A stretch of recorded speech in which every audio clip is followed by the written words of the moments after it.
Welcome to the Cosmic Pie Podcast, episode 39, season 3. I'm your host, Wayne Barkhouse. I'm Robert Moore. We are broadcasting live from the campus of the University of North Dakota here in beautiful Grand Forks. It is kind of pretty right now, though. Nice temperatures today, too. Yeah, nice temperatures today. Oh, spring-like temperatures. Yeah. A lot of snow melting. But the snow has not had time to develop the slush and the crust and everything. Yeah. So it is kind of pretty at the moment. Now, this is December the 16th, so this is our Christmas show. Yep. In fact, we should make people aware that we are off for the next several weeks because of Christmas and the holidays. And therefore, our next podcast will be in January, and that's on January the 6th, starting of season number 4. 4? Yeah, 4. Yeah, 4 already. That's pretty good when you think about it. I thought we wouldn't even make it through season 1. I figured we'd get 1, maybe 2. I got to admit. So here we are starting 4. And notice I came with the gear today. You did come with the gear. You got to get into the spirit. I don't have much spirit. It's the end of the semester. Now, we do have a live chat feature that's running, so if you have any questions or comments that you'd like to send to us during the podcast, feel free to do so, and we may or may not answer, depending on what type of mood Robert is in. And so far, it doesn't look good. Don't pin it on me. No. Unless it's just something completely unrelated, I'm generally pretty good at flagging down and saying, hey, we got a question. So yeah, that's true. And we also upload our podcast the next day on Spotify. Yep. And so if you would like to watch us there, it's sort of a little bit of a different viewing experience, I noticed. So then we have our podcast available there as well. Okay, Robert. Okay. It's like one of those calendars that you open up and get the piece of candy out of it for each day of the month. Advent. The Advent calendar. So here's the Advent for this podcast. Okay. In that sense. So we're ready to start? We are ready. Let's go to item number 1. Let's go. So we're back on Atlas. Yeah, so this is an update about Comet 3I Atlas. In fact, the closest approach to the Earth is coming up on this Friday. Mm-hmm. But that close approach is kind of a misnomer. It's still going to be several hundred million kilometers away. Right. It's not going to be that close. But at least the comet, as you know, maybe you can say just a little bit about your experience the last few weeks. But the comet, you don't have to go into detail or mention any names, but the comet has, if you like, risen above the horizon in early morning enough that people can start observing it now. Right. It has risen above the sky. I was working with a grad student who wanted to image and get a rotation profile curve on it. And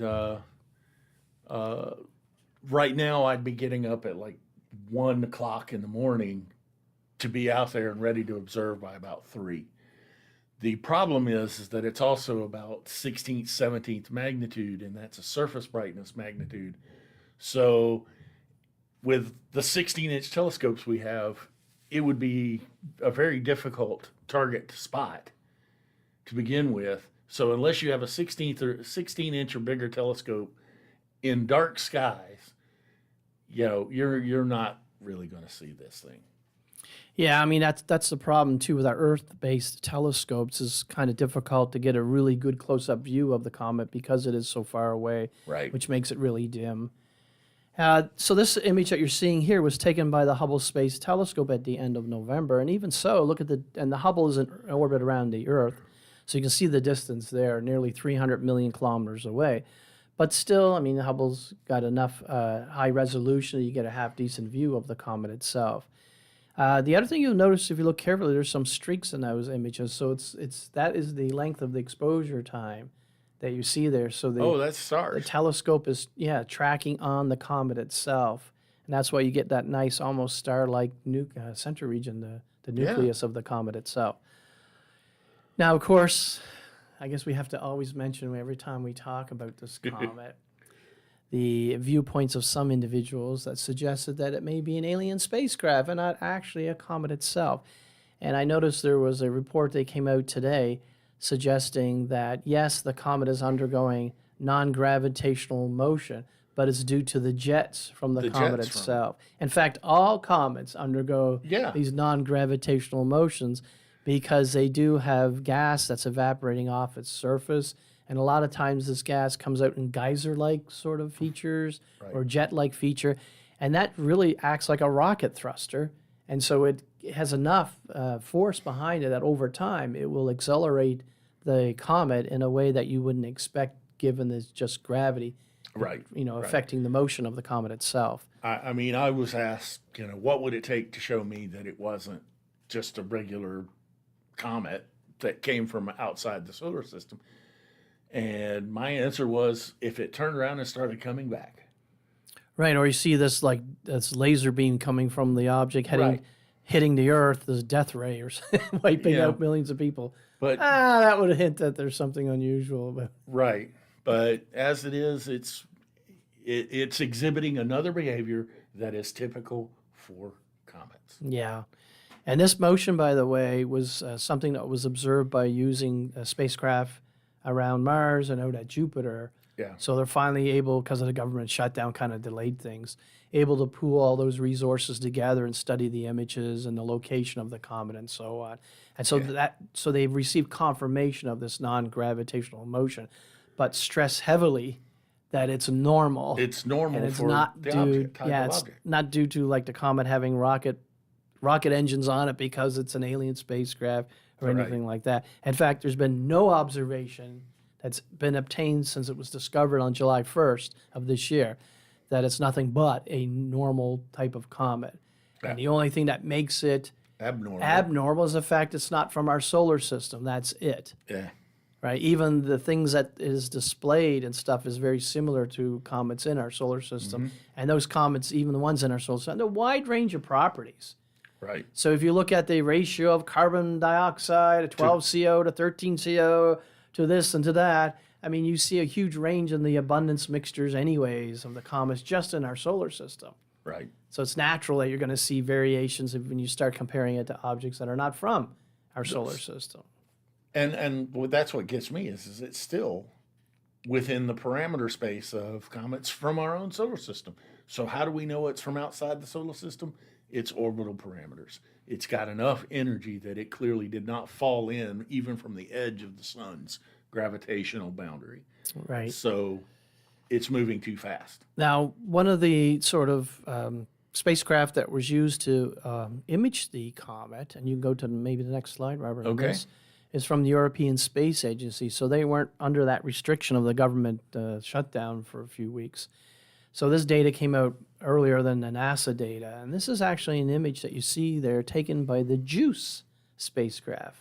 Nice. I wonder if it's orange or not. No, I don't think. Now, this is a spacecraft that's on its way to Jupiter, and it will arrive at about the same time, just a little bit later than the Europa Clipper mission.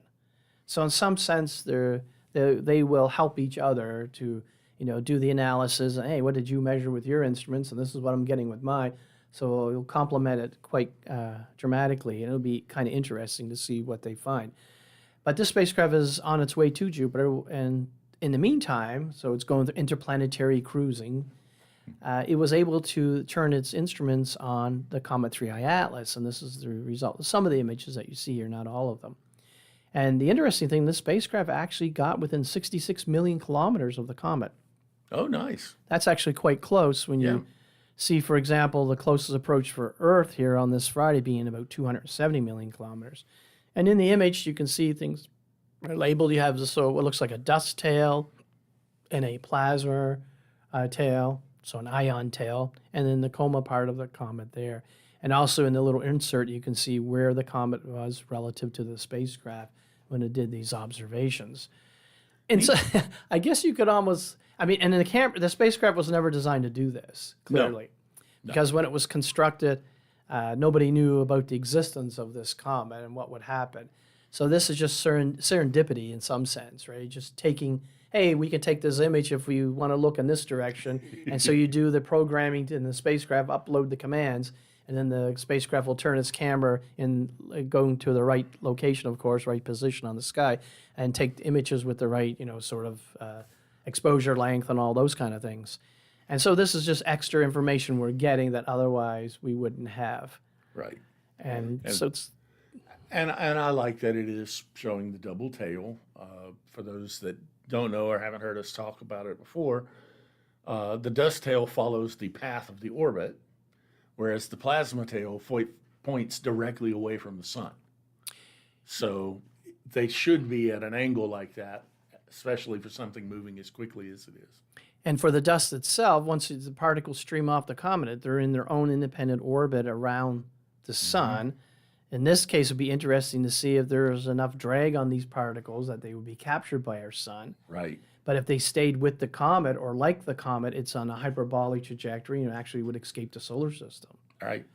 Now, for solar system-based comets, when they're in orbit around the sun and when they come in flying through, if you like, the inner solar system, they deposit that material along their orbit. And then if the alignment is right, the Earth can intercept that material. And we get a meteor shower. And we get a meteor shower. Now, there was a meteor shower back on Saturday at Peak the Geminids. And in fact, we would have said something last week, but our university was closed due to the snowstorm, so we weren't able to be here. But the Geminids, in that case, is actually an asteroid, Pantheon. Oh, I didn't know that. Yeah, so particles are coming from that object. In fact, the weather here was not great. It was clear, but it was a lot of ice crystals. So it was really sort of milky white, the sky, due to the scattering of light from, Airborne ice. Yeah. Like mainly around where I live is from the car dealerships with their lights on all night long, and that gets scattered by the ice crystals. It gives you this sort of bright glow to the sky. So it made it very difficult to see ordinary stars, let alone the Geminids. Right. And it was extremely cold that night. I was about to say, and then there was the cold that kept you from wanting to go outside of town and just stand around. Right. And I was brave enough to get dressed up and go outside of my house in the southern end of the city. But I was only out there a few minutes and got to see one nice bright Geminid. So I got to see one. And then what I did the rest of the evening is I just watched the camera from Mauna Kea, from where the Keck telescopes and CFHT, and there was a camera in particular on Subaru that you can watch.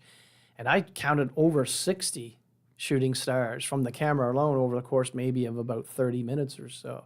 Nice. And I noticed there were a lot of faint ones too. So those would never be able to see those milky, faint light from looking from Grand Forks at that particular night. So unfortunately, the weather didn't cooperate to see that. That's why we love the Perseid one in August this summer. Right. Around August 12th, August 13th, because number one, it's warm. And the only thing you really have to worry about is like mosquitoes bothering you, and you can always put on insect repellent and dress up in some clothes, a layer or two to keep them off of you from biting you. So that's obviously more comfortable, right? This time of year, it's pretty brutal. So, but speaking about comets, here's a comet here named Comet Mercury. What do you think of this one? I am kind of amazed. I knew that there was some ablation off of all of the planets due to solar wind sputtering and things such as that, but I had no idea that Mercury, which is essentially a solid ball, had that long a tail, but I shouldn't have been too surprised. While at working at Case Western, I did, one of my advisors worked on the Messenger mission. And so I knew from talking with him and working with him that Mercury has a lot of volatiles, sulfur, sodium, and things like that. Volatiles being materials that vaporize very readily. So it should not have surprised me that Mercury is vaporizing a lot of sodium and sulfur and things like that. And then the solar wind would sputter and blow it off in a tail.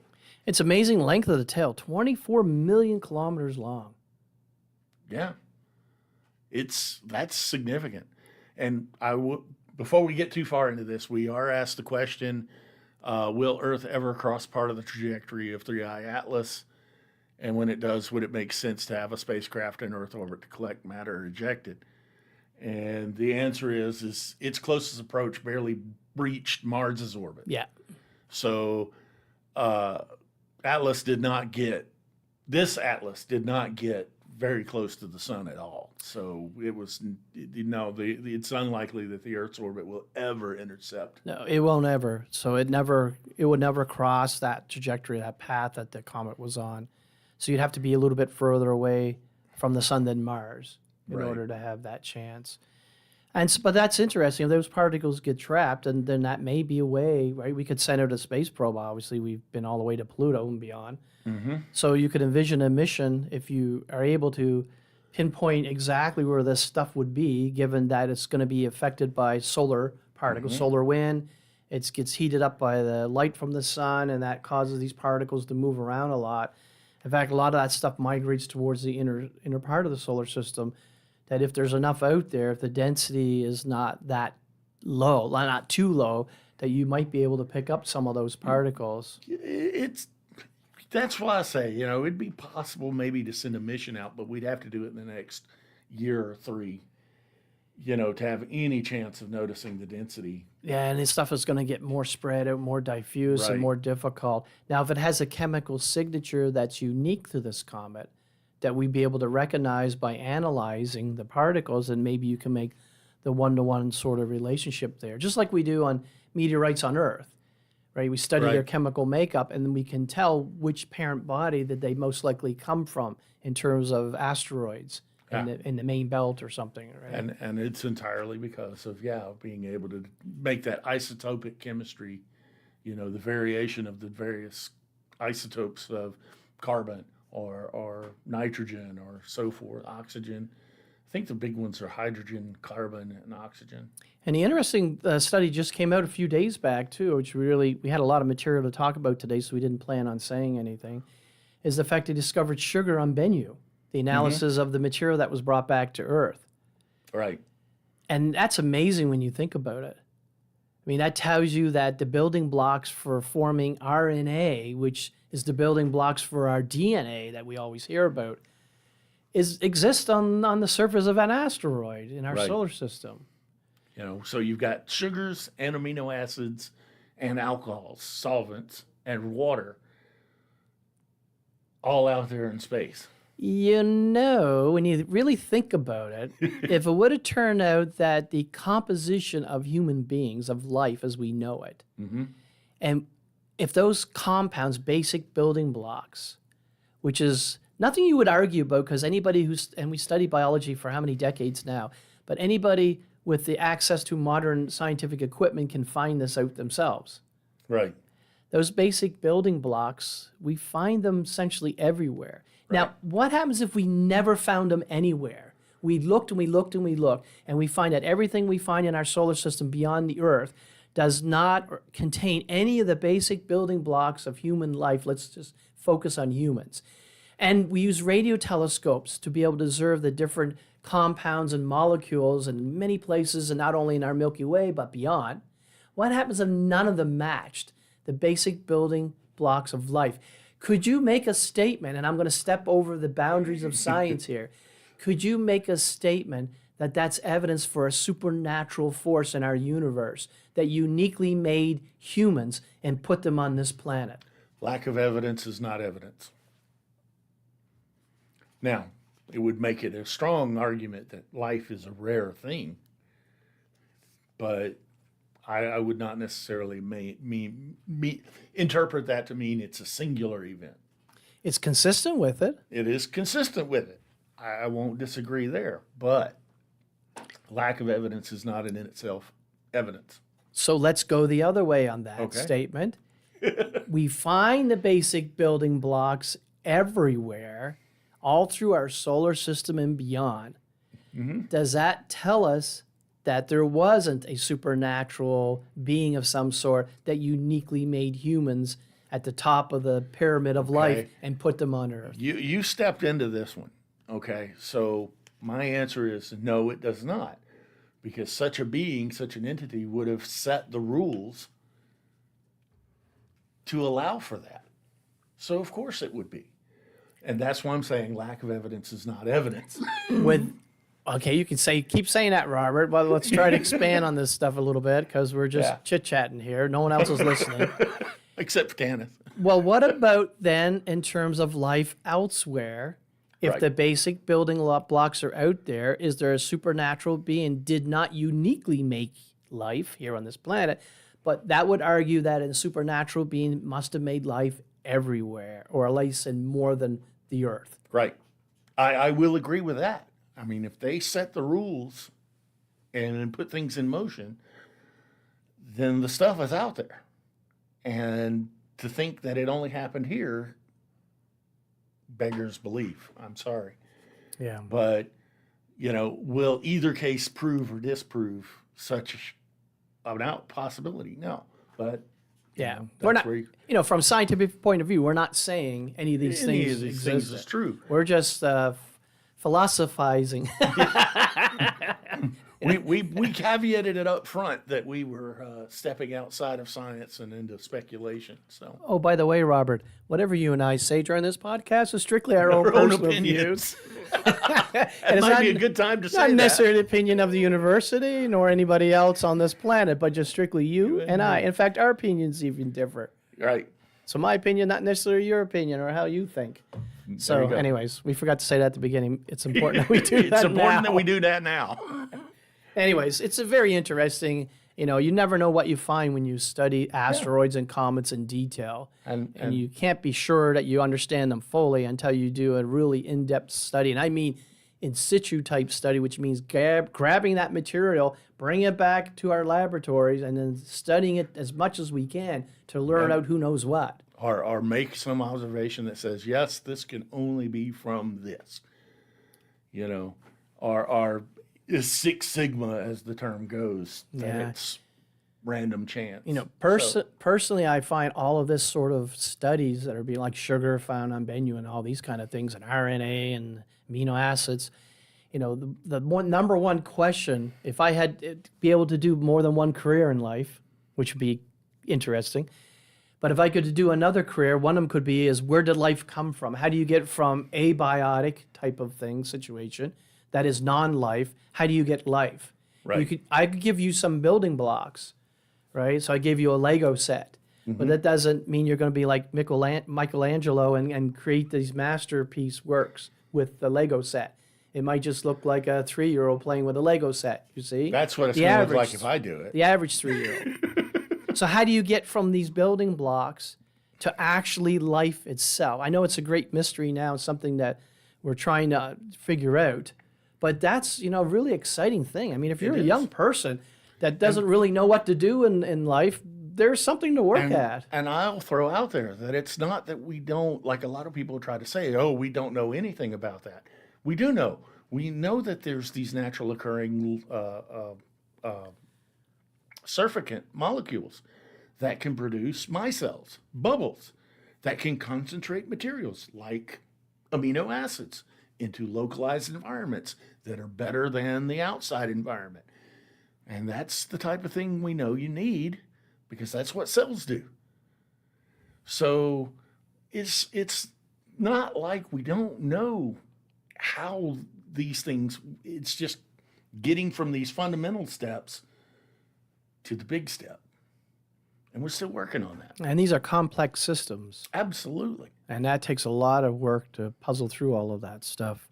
Yep. So one of the things you could do, of course, is come to the University of North Dakota. But we'll get to that. And we'll get to that. And you come here and take biology and physics and math and learn how to write and be able to do public outreach and all that kind of stuff. So higher education is the way to go if you're a young person wondering what to do after high school. There's lots and lots and lots of stuff to choose from. Now, Mercury itself, getting back to this, it was actually predicted, I thought it was like in the 1980s or something, that Mercury would have this sodium tail. And it was definitely hypothesized. Yeah, and it was first discovered, as you see there, in 2001, Space Odyssey. Yeah. But anyway, so it's quite interesting. You wonder about other planets, right? Is any of the other ones? Yeah. I mean, the moon, I believe, has a tail too. Earth it's and same Venus have sort tails. of things like the sodium tail as well. Earth and Venus have tails because Yeah. there is sputtering off of the atmosphere. Very Earth is losing interesting mass. stuff. Now, speaking about comets, and we've talked about this situation before where it would be great to have, a spacecraft already out there orbiting the sun so that when a surprise visitor comes, like 3I Atlas, that we could potentially rendezvous with the comet itself. You don't have to wait to develop the spacecraft, put it together, assemble it, launch it on a rocket, then it blows up because you're in a big rush and did something wrong. Then you got to put another one together. It's like that movie, The Martian, right? Right. And trying to do that kind of thing. It'd be great to have something already out there waiting and be able to hopefully get close to the comet itself. So this is a paper that was published near the end of November based on this principle. And it's one that we talked about before from the European Space Agency, that they have this mission that they're designing right now, the Comet Interceptor mission. Okay. And it's to do just that. It's to send up a spacecraft and have it then, if you like, orbiting the sun. Well, it's orbiting the Earth at the L2 position, so orbiting the sun and the Earth like at a fixed position. It's a weird sort of way to describe where it's going to be, but it's a place where it can sort of minimize the use of fuel use. So it can be ready to then activate and try to rendezvous with something that we discover. But it's interesting to note here that there's been a lot of comets that have been discovered recently. So here's a histogram that's taken from this paper showing you the discovery years and how many were discovered. So the number of comets is on the vertical axis, and then the year of discovery, the range of dates is on the horizontal axis. And look at the big ramp up in recent times. Mm-hmm. So we've seen a lot more, discovery of comets because the technology has just gotten better. Right. It's like, so what's out there that we don't know that's there? A lot right now. There's going to be a lot of stuff out there. How many 3-eye atlases breezed through our solar system and we just didn't even know? Yeah, how many could be inbound right now that's within, I don't know, the orbit of Pluto, let's say, but it's so faint we just haven't picked it up yet. There could be one. Could be one or more. One or more. In fact, we hypothesize there's the giant Oort cloud where the comets come from mainly. That's way, way out there. I mean, thousands and thousands of astronomical units beyond the sun, and one astronomical unit is the average distance from the Earth to the sun. Right. So thousands and thousands times the size of Earth's orbit. They'd be so faint, you're not going to see them. And their activity is they're not going to have big cometary tails sticking out because they have to get heated up first when they get near the sun. And so they're going to be frozen icebergs, essentially, out that far, right? Dirty icebergs, and which makes them very difficult to spot. They have very low brightnesses. So we really don't have the technology to fully map all of those objects out there. Someday we will. Yeah. Right? Someday we'll put telescopes, and we could even put a telescope like an orbit around the sun, but put it like out beyond Pluto's orbit to get it that much closer to some of these objects, right? And do detailed studies of the Oort cloud. In fact, I think there's been missions proposed in the past, Oort cloud missions to do just that. Right. But whether they get funded or not, who knows, right? That's another thing to look at. Here's an artist's conception showing you where the parking orbit will be of the ESA Comet Interceptor mission. And you can see it's launched from the Earth, and then it goes to the L2 position. It kind of does its thing around that gravitational stable position, waiting for the right moment when a comet is spotted. And once it's spotted, then it travels to the target. And so you get ion thrusters and so on, right, to capture it. So that's the idea. And we'll see. Hopefully. And it's not a terrible idea. In No, fact, it's actually pretty ingenious. If anything good comes out of 3-Eye Atlas is the fact that it gives more of a motivation to launch this mission. And notice the launch date 2029. It's not that far away, Right. a little over 3 years. And so hopefully be ready for another object, the next one that comes along. And of course, Vera Rubin Observatory. So Could that's start the large spotting 8-meter some. class telescope. Yeah, and that's its normal surveying work. It's supposed to start the first of next year. That is in a couple of weeks from now. And it's going to survey the whole southern sky like every 3 nights or so. And so it's going to find very easily a lot of these objects that are moving. Right. And it's easy to see something that moves, right? If you ever were in the woods walking around and you want to spot deer, if a deer is standing still, you could almost walk, if you're in a forested area, you could almost walk right up to it without even seeing it. Right. But if you see it move, that's what catches your attention. So anything that moves then is something that's much more easier to find. So we're looking for moving objects. And that would include, asteroids, for example, as well as comets, as well as stuff that's in our solar system from outside. Yep. So that's going to be interesting, this whole project and what comes out of the It'll be Vera neat Rubin. to see what it spots. Yeah, for sure. Now, I thought I would throw this in here because we were speaking about life and where it comes from, the basic building blocks.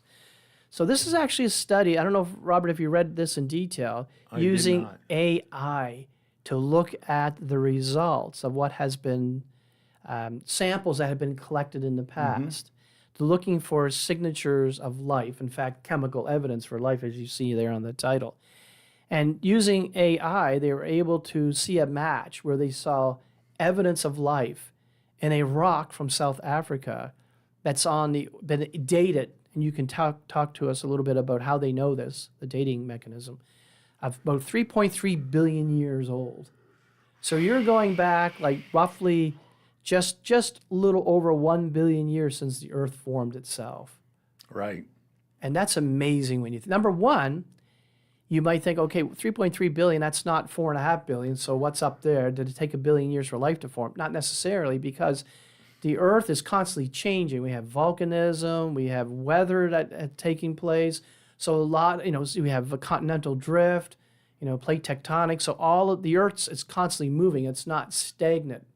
And so over the course of billions of years, it's amazing that these rocks have survived from that early era. And I'm sure it only occurs in certain selected places on Earth where you don't have this tremendous sort of morphological changes that will occur because of all the processes and weathering and everything else that occurred recently, right? No. When you look at 3.3 billion years. You want to say more about that, Robert? Yeah, I've got a lot I could say about this.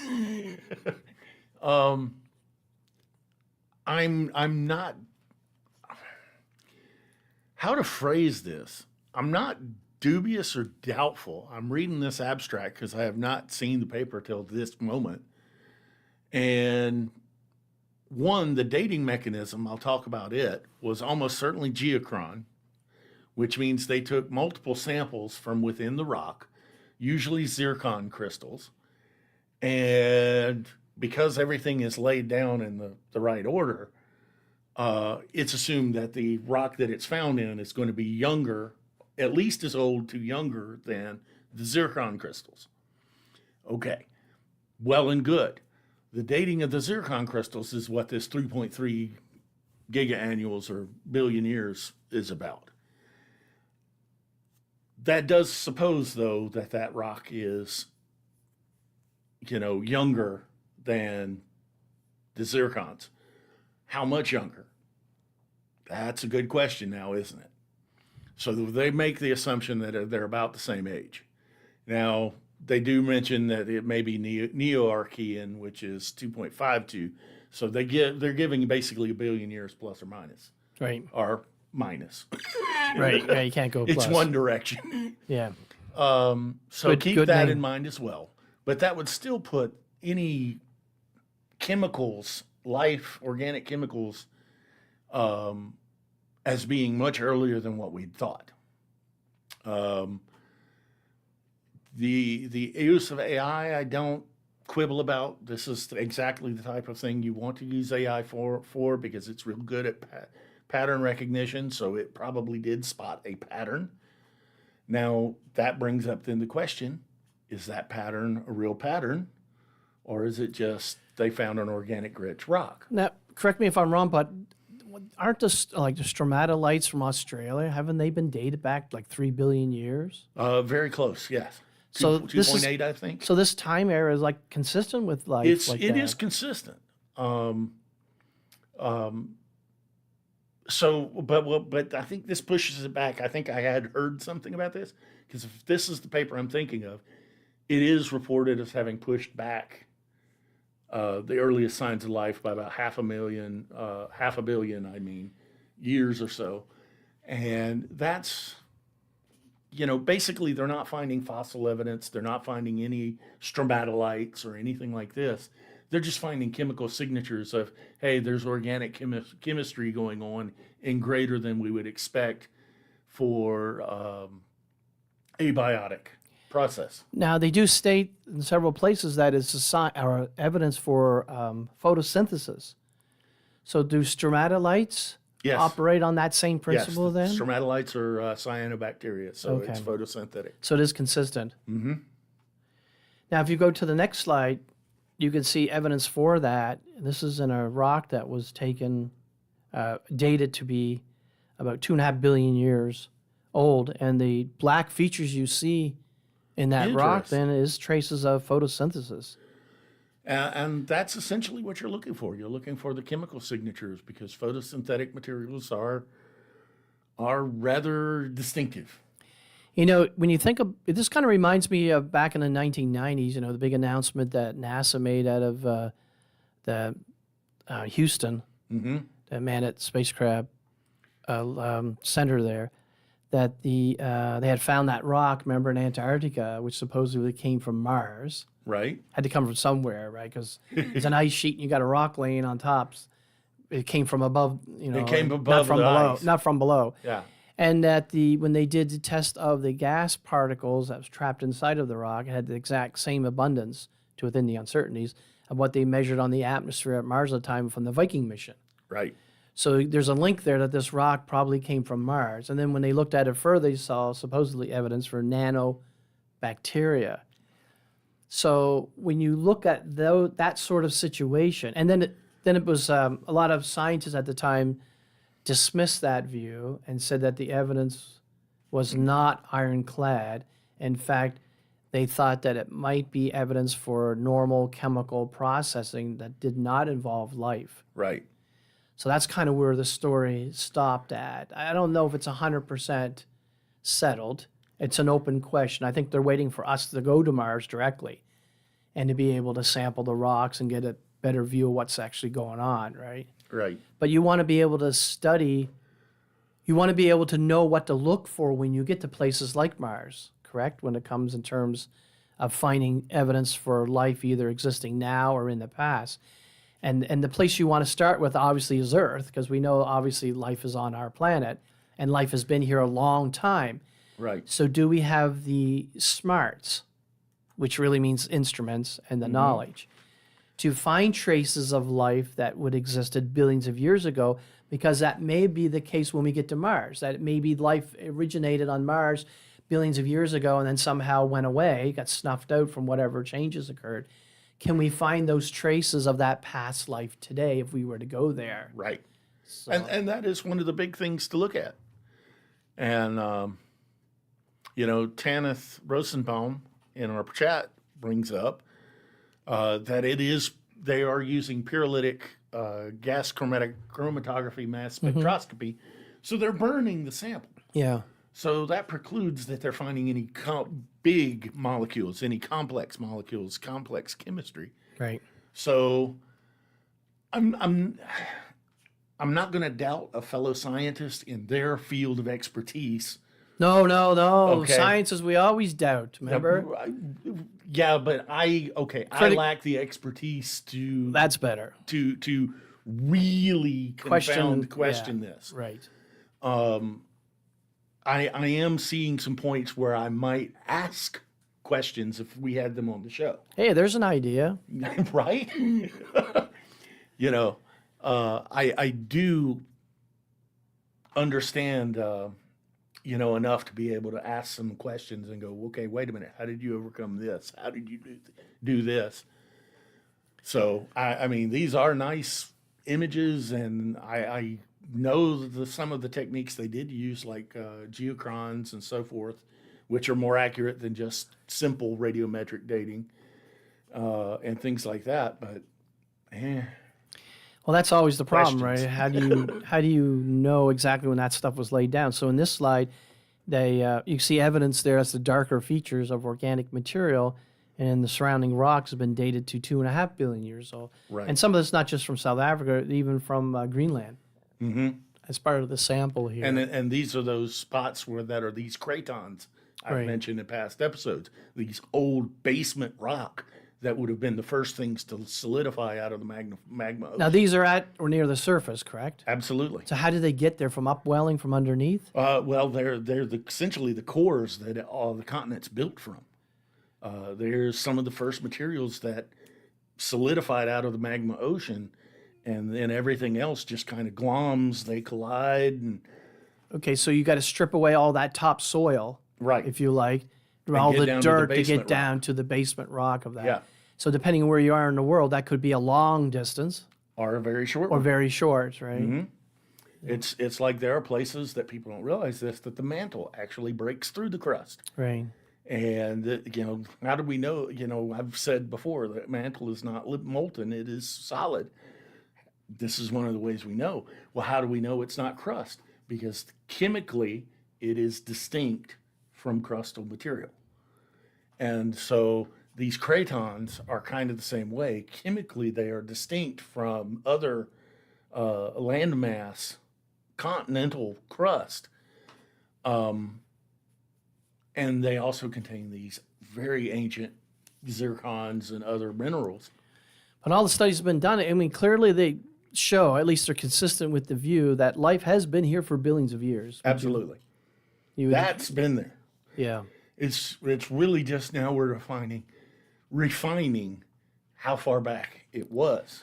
And the other thing is, you can imagine what was life like on the Earth billions of years ago. Certainly wasn't like it is today. Completely different. Well, back when we would, just from the age we have currently for the start of life, it would have been different because the Earth's atmosphere would have been a reducing atmosphere, not an oxidizing. Yes, so no oxygen, very low level of oxygen. So the oceans would have been green because of the iron content and things like that. So if you could magically transport a sample of life from, let's say, 2 billion years ago and bring it to our time here, it would die probably in our environment because it's so different. Yeah, the rock would die. I mean, people don't understand that, but our atmosphere is so different now than what we see, the chemistry of these old materials, that a rock from then exposed to our atmosphere would oxidize away very rapidly. Right. Interesting. Yeah.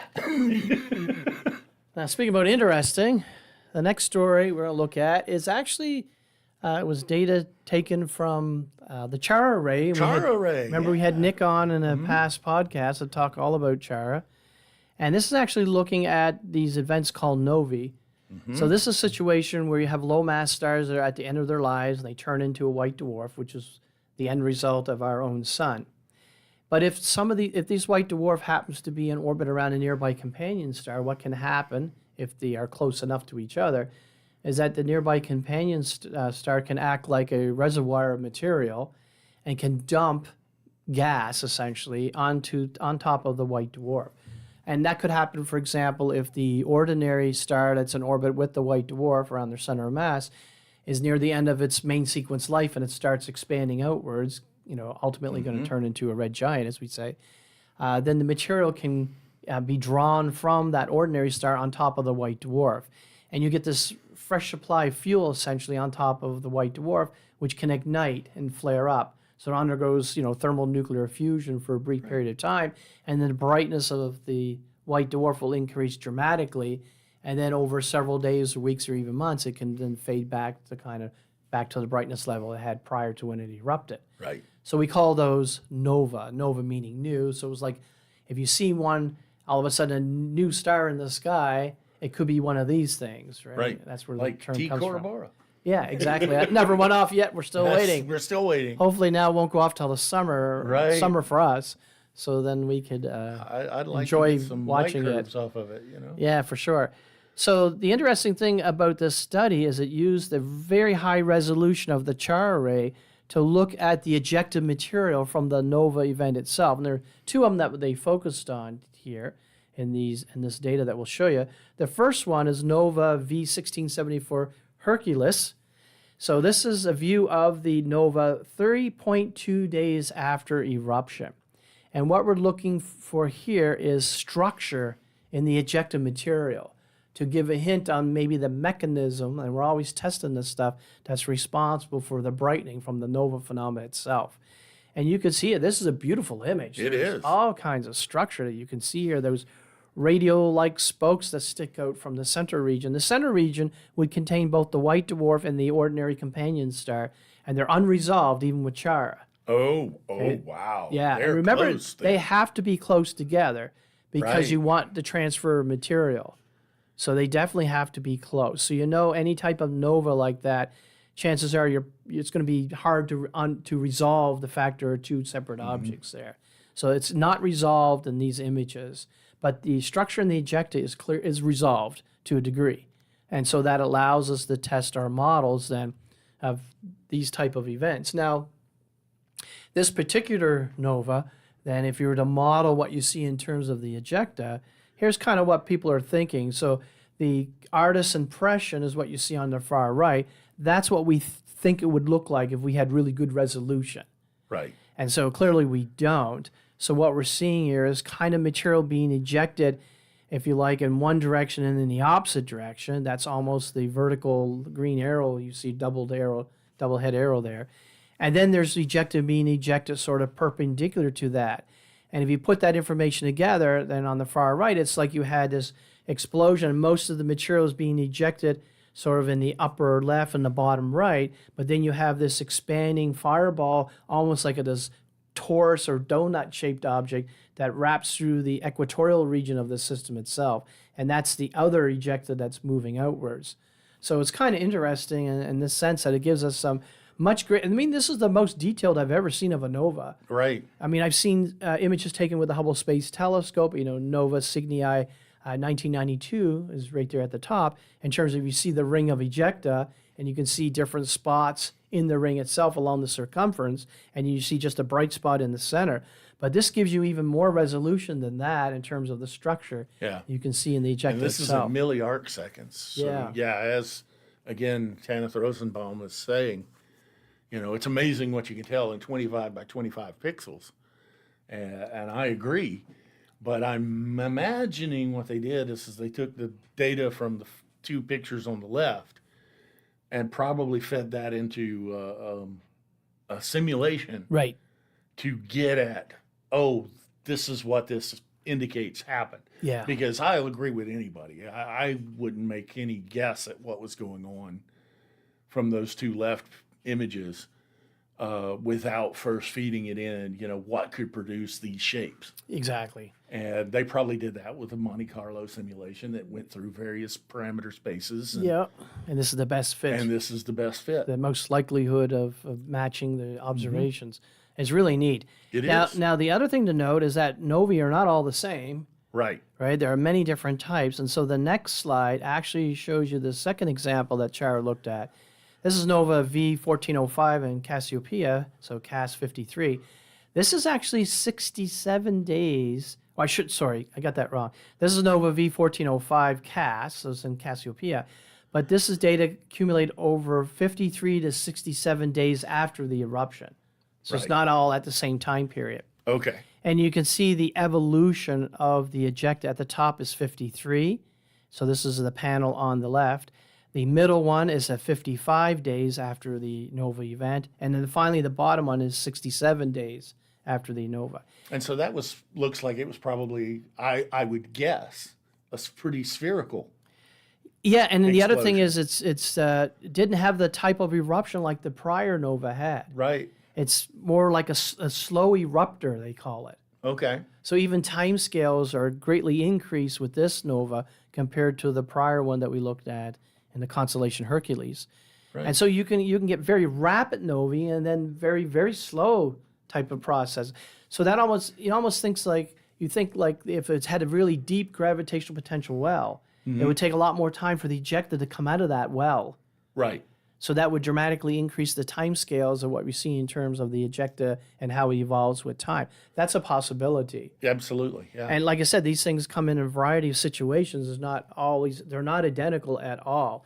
I mean, even though the white dwarfs can vary in mass, right? Mm-hmm. They're unlike, like supernova type 1A, where they're all essentially the progenitors from a 1.4 solar mass white dwarf. This is not the case. These white dwarfs can vary in mass.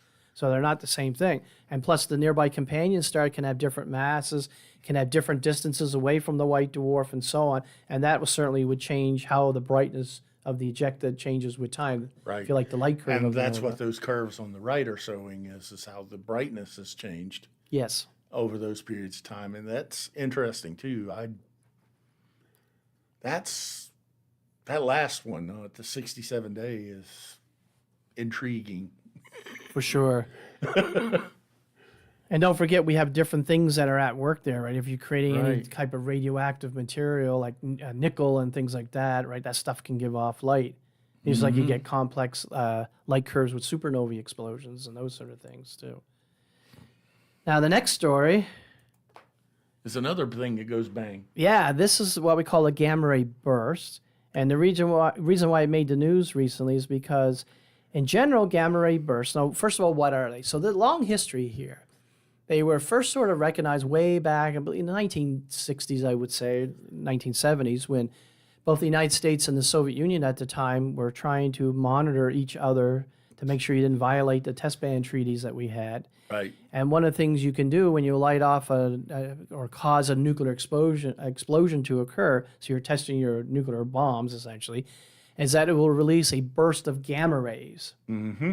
And so if you have a gamma ray detector that's looking down at the other country, it can monitor for signs of a burst of these gamma rays.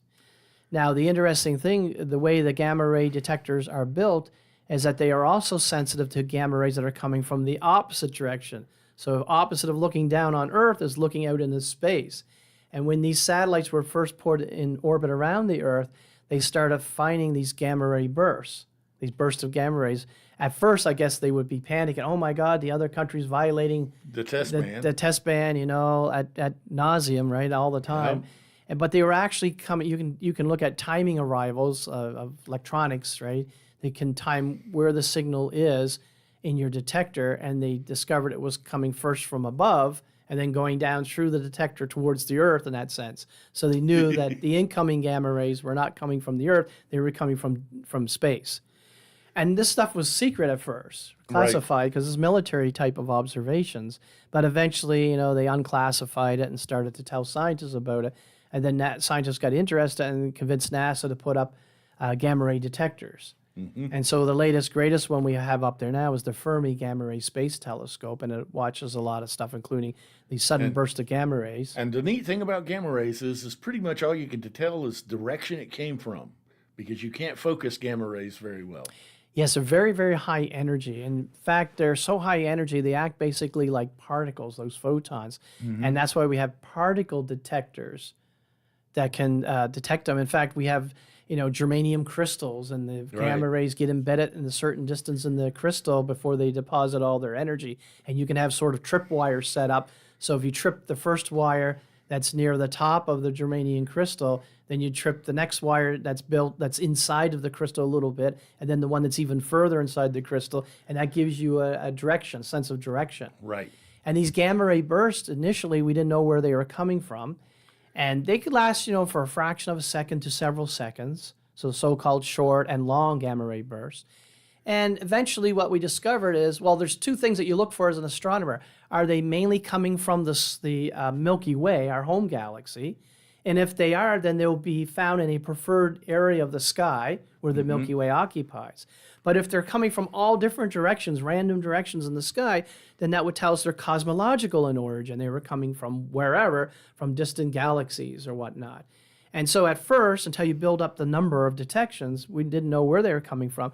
But after a while, when you had enough of them, you realized that they were randomly distributed in the sky. And in fact, they were coming from galaxies. Right. And then with different types of satellites, smaller satellites than the Fermi Gamma Ray Space Observatory, that had for a gamma ray detector and an X-ray detector and an optical detector, eventually we were able to say with confidence that the vast majority of these gamma ray bursts are associated with supernova explosions. Mm-hmm. And they're not just in our galaxy, but in other galaxies as well. So the question was, when this observation was done, is it a regular gamma ray burst? Well, it turns out to be nothing but regular. In fact, the length of the burst was about 7 hours. Holy smokes. So this is the longest duration gamma ray burst ever discovered. Because I will repeat, they're usually 0.7 of a second to a few seconds. We're not talking minutes, much less hours. We're talking hours. In fact, we know where it came from. It came from a galaxy that's nearly 8 billion light years away. You don't want to be near anything this that produces object. that. And the high energy is coming from the jets, as you see in the artist's or drawing on the right side. These are jets of gamma rays that are emanating from the source. And if the jet is pointed directly at you, you're going to see a blast of that gamma ray radiation. You won't see no blast. Well, you will at our distance. Yeah, that's what I mean. Oh, okay. If you're near that galaxy, yeah. If you're in that galaxy and along that path, you don't see the blast. You're there and you're not. Well, if you're on a planet that's far enough away, the planet survives, but it strips away or evaporates off your atmosphere. Yeah. So that could cause a problem. Just a little bit. Just a little bit. Now you might wonder, well, where is the location? How do you know the location of this thing? you want to go to the Okay. next image, is actually we have multiple observation. We got 7 hours to play with here, right? So you have time to look at this thing. So on the far left, we have image taken in the Z band. It needs to be very long wavelength because of the redshift, right? There's all the optical features in the spectrum are all shifted way off into the red and infrared. So we have a Gemini Z band image on the far left. And we have the sort of the one of the lines that it's vertical and one horizontal, where they meet in the middle there. That's where we think the location of the gamma ray burst is. Wow. We have a Hubble Space Telescope image in the infrared, So it 1.60 definitely came from microns. a galaxy then. Yeah, and you can see the location pinpointed on that galaxy that you see there. And then finally, we have an infrared image taken by the Magellan telescope down in Chile. And once again, you can see it there. So that's the ground-based telescope. So Gemini, Magellan are ground-based. Hubble Space Telescope, you can see the advantage there by looking in space. Just a little bit. Yeah. It'd be nice to take actually a JWST image of that. Right? But I think this occurred before it was launched. I mean, it didn't occur like recently. It took people studied this. It probably says there if you look in the abstract when this actually occurred, but it was a while back. But Okay. no, it was 2025. Looks like July. Well, that's when it was cataloged. So maybe that's when it went. I'm just trying to see if that's exactly where. And they looked at it with the Keck telescope and the 4-meter telescope at Chile as well, and other telescopes as well. But again, I'll just point out, you can definitely see why the space telescope, even though it has a much smaller mirror, is preferred. You know. Yeah, the other thing is they don't know exactly what caused it. So we talked about that most gamma ray bursts are associated with supernova explosions. In fact, in the paper, they looked at a host of progenitors, and they're not sure exactly where it came from. So Right. a lot of possibilities, and since it's from the center part of the galaxy, maybe associated with a supermassive black hole, maybe a star got too close to it. And it got Yeah, ripped. it got ripped, shredded apart, or so. There's a lot of different possibilities that they looked at, but they don't know for sure, which is interesting. But it seems to be associated, since it's from the nucleus of the galaxy, the nuclear area, and in almost every galaxy, every normal galaxy has one of these supermassive black holes at its center, that it may be related to that. Right. Very Interesting. interesting for sure. Definitely. Definitely. You're taking all the words out of my mouth. You Yeah. owe me money, I think, when you say that at the same time, don't Okay. you? Okay. Just pay me in U.S. dollars, not Canadian. Now, the next story is something that just came out recently. This was the day before we were going to do our podcast last week. Okay. And it was results from a dark matter experiment that's been running for well over 400 days, like 441 days or so. This is the Lux ZEPLIN dark matter experiment, which is actually in the Homestake Mine in South Dakota at the western end of the state. Oh, okay. So it's not that far from us. So if you stomp on the ground, Robert, you might be able to shake it enough that they detect that vibration. Yeah, maybe. I don't think I'm that big.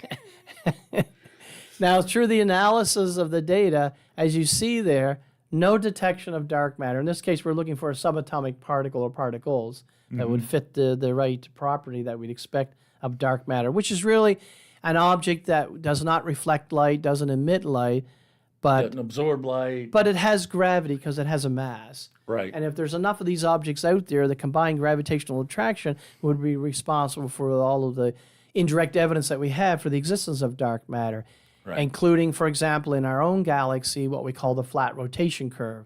The fact that objects that lie on the outskirts of the Milky Way travel way too fast, given how much matter that we see that the Milky Way contains if you just look in the normal electromagnetic bands, like from gamma rays to radio, Right. including the optical, of course. There's way more matter in our galaxy.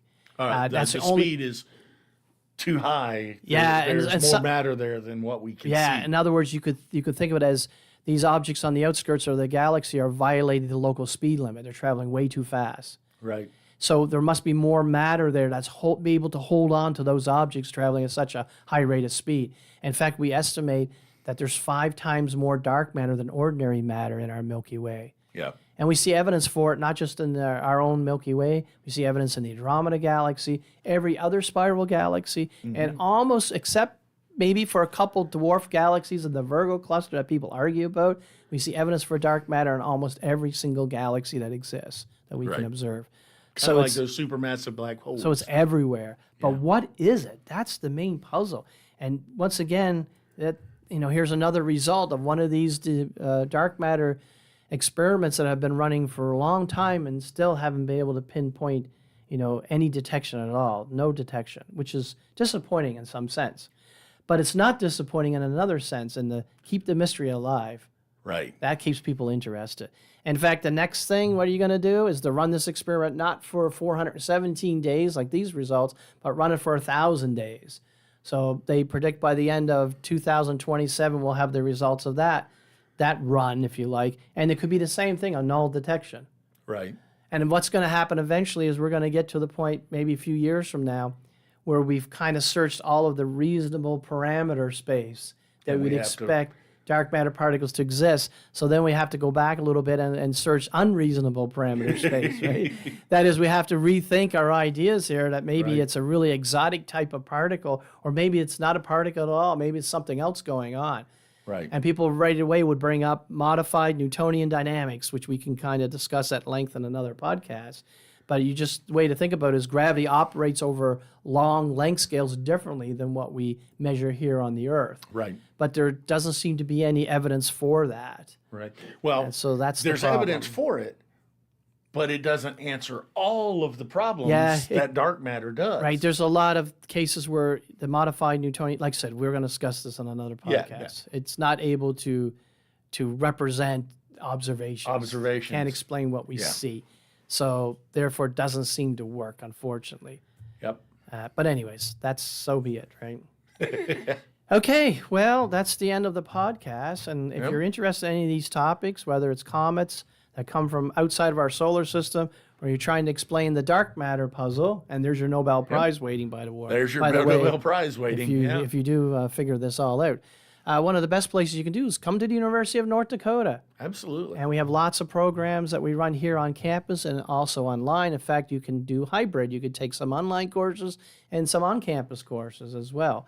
And so there's a lot of flexibility and hopefully a lot of programs that will cover everybody's interests, if they're and they're going into higher education. So we definitely encourage that. Absolutely. Yes. Now, as we mentioned already, our next podcast will be in January. So that'll be the beginning of our season 4. So that's on January 6, 2026. I remember when we turned 2000, year 2000. And I remember calculating when I was a young kid, how old will I be when we go over to the year 2000? And now here it is, 2026 coming. And man, I feel all of a sudden really old. I remember my second grade classroom, and Extra Bully can back me up on this one. We had one teacher decorate the room with these various cartoons of various people in professions. What will you be in 1993? Oh, wow. And we had one kid, of course, I'll be dead. And it's like, you'll only be this old. Right. Hopefully not, right? Right. Yeah. Now, if you were 120, well, chances are that's something else. But anyways, we always leave you with a quote at the end of our podcast. So today's quote is about dark matter, fittingly. Okay. And it's actually a quote by Vera Rubin. The person that the telescope that's going to start in the new year is named after. So here's the quote from Vera Rubin. I insisted on working on problems outside the mainstream of astronomy so that I could work at my own pace and not be pressured by bandwagons. I do not offer this as an example for you, but only to show that there can be diverse approaches to science. There must be. I hope some of you will be able to devise your own path through the complex sociology of science. Science is competitive, aggressive, demanding, but is also imaginative, inspiring, and uplifting. You can do it too. Excellent. I like that one. That's one of the best yet. If you like our podcast, please give us a thumbs up. Subscribe if you haven't subscribed.